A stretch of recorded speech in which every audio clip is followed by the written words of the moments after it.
અમદાવાદના જગન્નાથ મંદિર ખાતે અખાત્રીજ નિમિત્તે રથ પૂજન સાથે જગન્નાથ રથયાત્રાની તૈયારીનો ભવ્ય પ્રારંભ।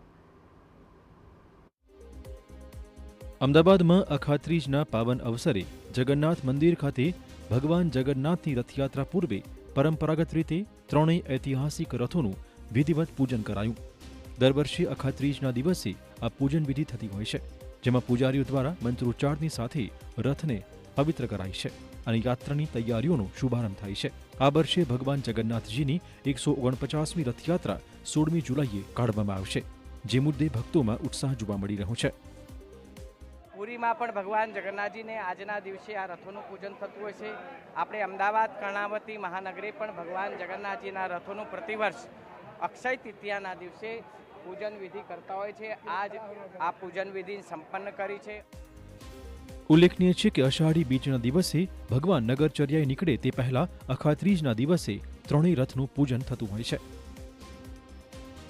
જગન્નાથ સાથે જે દેવતાઓ રથ ઉપર બિરાજમાન થઈને જાય છે તેમની પૂજન કરવામાં આવે છે, આરાધના કરવામાં આવે છે અને ભગવાનની આજ્ઞા માંગવામાં આવે છે કે રથમાં જે કંઈ સમારકામ હોય તે અમને કરવાની પરવાનગી આપો।